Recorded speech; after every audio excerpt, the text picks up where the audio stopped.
Pourtant, chacun a son don selon Dieu. Il n'y a pas de différence. Toi et moi, il n'y a pas de différence. La seule différence qui puisse s'imposer, c'est quoi? C'est le degré de la vie de consécration que chacun puisse mener par rapport à son ministère. C'est la seule différence. Si toi tu pries 2 minutes par jour, et que l'autre il est là, il prie 10 heures sur 10 par jour, comment tu veux que vous deux, qu'est-ce que tu veux qu'on dise de vous deux? C'est pour ça qu'un jour, une église est venue faire une enquête sur moi. Ils ont envoyé un pasteur pour venir enquêter sur moi, parce que pour eux, j'étais un Rosicrucien. Donc il est venu, quand il est venu chez moi ce jour-là, il m'a trouvé au salon. Il a bavardé avec moi, avec diplomatie. Et puis il me pose une question. Quel est ton secret? Il dit, mais quel secret tu me demandes? Tu me demandes quel secret? Il y a quel secret là? Hein? J'ai ouvert la Bible, je vais vous montrer. Il dit, voici le secret. Et voici le secret. En même temps, Dieu me révèle toute sa vie. Je lui ai dit, je bénis le nom du Seigneur parce que depuis que tu es venu, je ne suis pas encore entré dans ma chambre. Alors, tu vas voir la table de la rose croix qui est dans ma chambre, tu vas prendre les livres, les papiers, comme ça tu verras un témoignage qu'aujourd'hui j'ai saisi Caput dans la rose croix. Ça c'est des bonnes choses. Il dit non, moi je ne suis pas venu pour une histoire de rose croix ou quoi. Et il dit, pourquoi tu me poses la question? Hein? Et je lui dis, dans ta vie, toi qui es pasteur, toi qui diriges des fidèles, tu mets une vie de prière de 15 minutes par jour. Je lui dis ce matin, tu n'as même pas prié. Tu n'as même pas prié ce matin, tu veux t'asseoir devant moi pour me demander quel est ton secret. Tu mets une vie de prière de 15 minutes par jour. Et moi, je me bats pour réussir 7 heures, 10 heures par jour. Vous deux, on vous met sur une même plateforme de croisade. Tu veux qu'il se passe quoi au travers de qui parmi vous deux? Non, non, non, non. Je lui dis non, non, écoutez, c'est pas la faculté de théologie qui enseigne ça. Alléluia. Tu comprends? Je lui dis, c'est pas une faculté de théologie qui enseigne ça.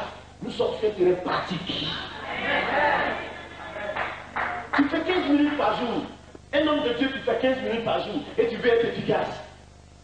Et comme ça, tu vas poser la question à celui qui se consacre nuit et jour. Tu vas lui dire quel est ton secret. Alors je n'ai 40 jours, 40 nuits, tu connaîtras mon secret. Alors, je lui dis, alors, viens. Il dit non, je commence à lui faire un enseignement sur la puissance de Dieu. Je n'ai pas fini d'enseigner, il s'est mis à genoux. Plus que moi le Seigneur, qu'il m'utilise. Il dit, tu n'es pas venu pour que je prie pour toi. Hein? Ma main ne te touchera pas. Tu es venu pour aller dire que je suis Rosicrucien. Donc, va. Il est parti, il est sorti de cette communauté. Oui, il est sorti. Il allait chercher Dieu pour jeûner, prier, pour chercher à demander à Dieu de lui donner une vie de consécration. Et Dieu a commencé à l'utiliser puissamment. Donc, nous ne sommes pas différents, mais la seule différence s'impose où? Sur le degré de ta vie de consécration par rapport à ton ministère. Parce que si tu ne prends pas ton ministère au sérieux, tu ne verras pas aussi de sérieux. Non, tu ne verras pas de sérieux.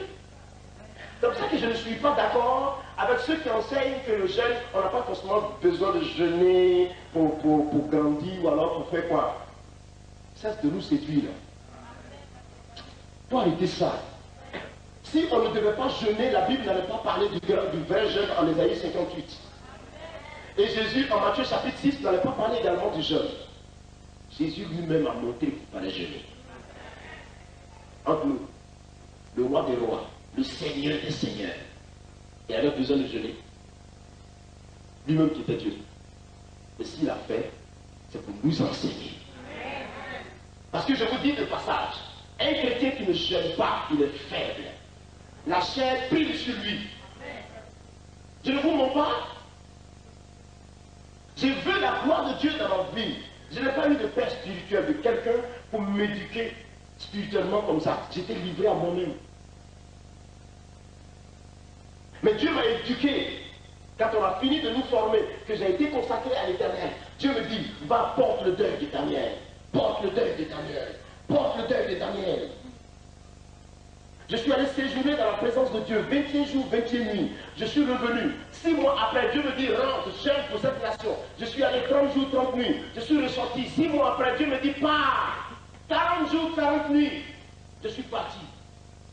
Et quand j'ai fini, je marchais à 4 pattes. Je partais à 4 pattes comme ça. Parce que je n'avais plus de force, j'étais affaibli. Mais depuis ce jour, la gloire de Dieu s'est déclenchée dans ma vie sans arrêter jusqu'aujourd'hui. C'est pour ça que je ne supporte pas les enseignements où on dit aux gens, non, vous n'avez pas besoin de jeûner. Si toi-même tu ne peux pas jeûner, tu le sais. Même Paul, l'apôtre Paul, sur la mer sur laquelle il est difficile de voyager si on n'a pas mangé. Paul jeûne pendant 14 jours. Suivi de Max. Il était à bout. Ils ont jeûné, le Saint-Esprit est descendu. Quand le chrétien jeûne, tes voix sont appelées à la Vous voulez mener le combat comme ça, vous voulez gagner, et vous n'avez pas envie de devenir spirituel. Il faut être spirituel. Le jeûne est aussi spirituel. Le chrétien doit se dire que le jeûne fait partie de la vie du croyant. Non, le jeûne ce n'est pas une circonstance. Jamais. C'est faux. Ce n'est pas une circonstance. Non, le jeûne n'est pas circonstanciel. Le jeûne fait partie de la parole de Dieu. Dieu aime quand le chrétien jeûne. Quand le chrétien jeûne, il connaît de grands résultats. Vous voulez vaincre Satan et vous êtes charnel. Vous voulez vaincre Satan et vous êtes assis dans la chair. Vous ne savez pas que plus le chrétien jeûne, plus la chair meurt et plus l'Esprit de Dieu prend le dessus. Amen, amen. Tous les jeûnes que j'ai faits par la grâce de Dieu, j'ai toujours vu le résultat avant de sortir. Pendant que je suis dans le jeûne, ce que j'ai demandé, c'est déjà accompli. Amen. Amen. Un chrétien pour être fort, il a besoin de jeûner. La Bible n'a pas parlé de l'onction sur la vie de Jésus avant qu'il aille jeûner. Mais quand Jésus allait jeûner, qu'il est revenu, la Bible dit quoi? Il revint du désert revêtu de la puissance de l'Esprit. Il ne faut pas jouer avec. Vous avez des problèmes. Parce que vous refusez de discipliner votre vie à la parole de Dieu. Si vous devez plaire aux hommes, si vous devez plaire à votre chair, qu'est-ce que vous ferez avec Dieu? Il faut prendre conscience, mes frères. Il faut prendre conscience, je dis, il faut se discipliner à la parole. Il faut soumettre sa vie à la parole avec rigueur. Ce n'est pas tous les jours que le chrétien doit manger. Jeûne un peu. Jeûne un peu, mon ami. Dis à celui qui est à côté de toi, tu sais, jeûne un peu. Les gens mangent tous les jours. La nourriture est pour le ventre est pour la nourriture. Dieu te dit l'un et l'autre, c'est ce que la Bible dit. Jeûne. C'est pour ça qu'une église qui ne jeûne pas et qui ne prie pas, elle est faible. Non, l'onction ne peut pas croître sur vous si vous ne vous disciplinez pas la parole. Non, vous ne pouvez pas connaître une explosion spirituelle. Si la main de Dieu, si vous ne favorisez pas l'onction de Dieu sur votre vie, vous pensez que c'est un hasard comme ça, que quelqu'un a les mains, Seigneur descend, Jésus descend, et puis Dieu répond, ça ne se forge pas. Ça ne s'apprend pas à l'Institut biblique, ça ne s'apprend pas à l'école, ça ne s'apprend pas. C'est une vie. C'est une vie. C'est pour ça que quand vous voyez l'étoile de Dieu, posez-lui la question, il a une histoire derrière lui. Remplie de haut de bas, d'épreuves, elle est derrière lui. C'est pas amusant. On ne se donne pas comme ça un matin. Moi, je suis l'évangéliste, je suis l'international. Tu es quel international? Tu es né international? Je suis non, on ne se lève pas comme ça. Oh là là, ça ne se fait pas comme ça, mes amis. Mais pas. Ça ne se fait pas comme ça. C'est au prix d'une vie de consécration. Tout le monde rit quand tu pleures. Tout le monde mange, tu ne manges pas. Tout le monde dort, tu ne dors pas. Tu comprends? Tout le monde joue, toi tu ne joues pas. Pendant que les gens dansent, tes larmes, tu as aux larmes aux yeux. Pendant qu'ils sont en train de manger, tu es tous les jours à genoux comme ça, au pied de la montagne de Jésus. Je vous dis la vérité. Vous pensez que le succès arrive comme ça dans le Seigneur? Le succès n'arrive pas si tu ne te sous-disciplines pas à Dieu. Il faut se discipliner. C'est une rigueur. C'est une rigueur. Non, parce que vous êtes en France ici, vous avez la vie toujours, la vie est simple, simple. Rien n'est simple. Jésus, pour sauver l'humanité, a payé le prix. Toi aussi, si tu veux faire mieux, paye le prix. C'est vrai. J'ai vu la puissance de Dieu. J'ai vu l'onction de Dieu. Tu ne peux pas me blaguer par rapport à l'onction. J'ai vu. J'ai vu. J'ai vu Dieu soulever des foules. J'ai vu la puissance de Dieu même à terre une foule de 2000 personnes par une seule commande sur le Saint-Esprit. J'ai vu, je suis arrêté, mais main tendue, je vois tout le monde depuis devant jusqu'à derrière, plus de 1000 personnes à terre dans la même minute. J'ai vu les morts ressuscités à la gare, en pleine gare, on emmène un mort, ressuscite-toi, il se lève. J'ai vu, mais ça ne s'inquiète pas comme ça. J'ai vu la gloire de Dieu. J'ai vu, il est assis, paralytique. Tu ferais mieux de me suivre sur les règles de la parole. Il se lève, me suit, nous marchons, nous marchons.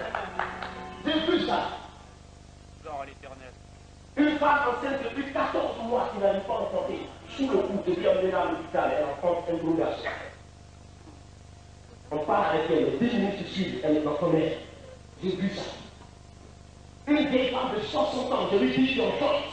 Non, elle est enceinte en ce moment, elle est prête, elle va accoucher. Nous sommes avec la puissance de Dieu, on ne joue pas avec la puissance du Saint-Esprit.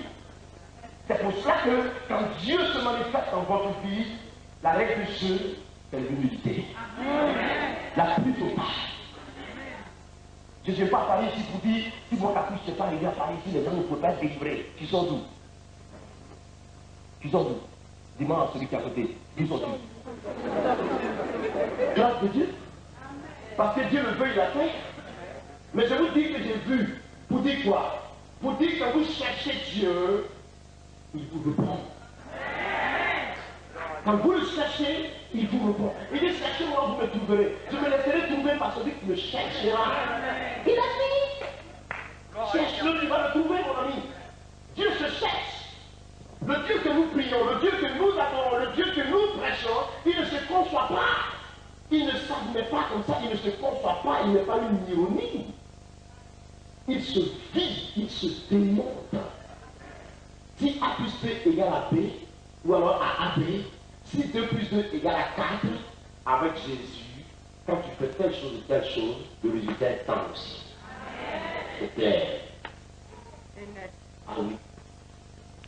Ça, j'en suis convaincu. On ne peut pas me détourner de ça. J'ai vu les miracles de Dieu. Mais ça ne tombe pas du ciel comme ça, mon ami. C'est au prix d'une vie de consécration.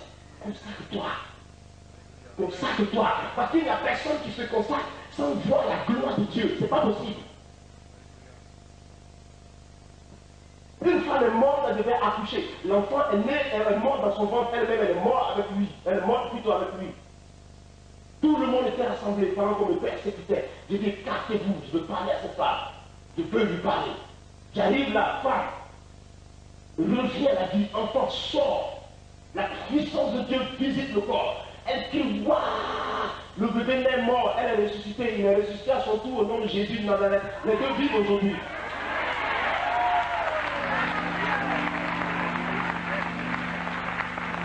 C'est au prix d'une consécration.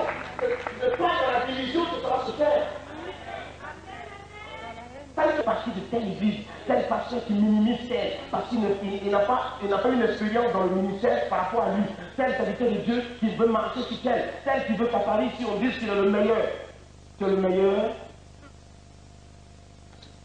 il ne faut pas énerver Jésus. Hein. Les chrétiens feraient mieux de rester dans leur coin, de se lever pour frapper Satan et retourner dans leur secteur. Tu frappes un coup et tu rentres la tête, tu ressens la tête, tu frappes, tu la rentres, tu ressens, tu frappes. Le temps que tu frappes, toi, Satan le plus.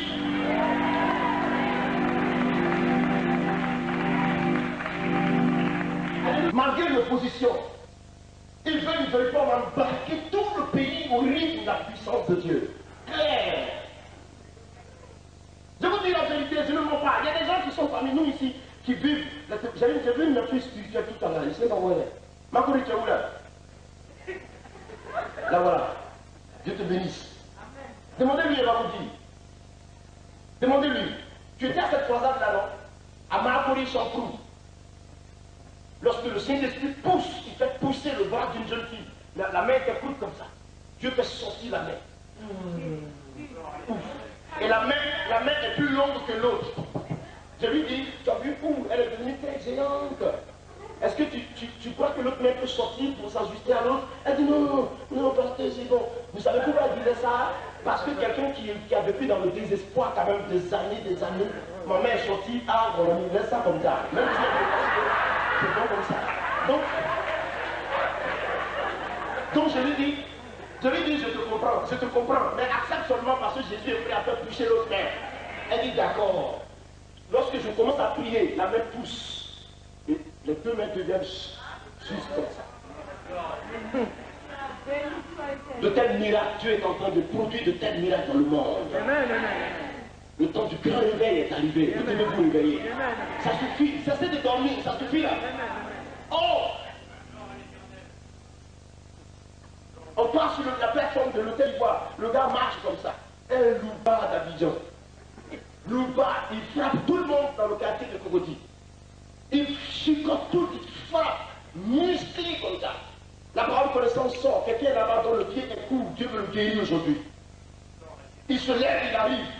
Il marche comme ça. Parce que l'autre pied est court par rapport à l'autre. Je lui dis, tu crois? C'est Denis qui a filmé. Le voilà, le même Denis qui est là aujourd'hui. C'est lui qui avait filmé ça. Tu crois que Dieu peut faire sortir ton pied? Oui. Tu crois que Jésus est le Fils du Dieu vivant? Oui. Tu crois que sa puissance est ici pour te guérir? Oui. Tu crois qu'il est ton sauveur? Oui. Si tu le crois, pied, sort. Patate. Le pied a poussé. Il a cogné le sol.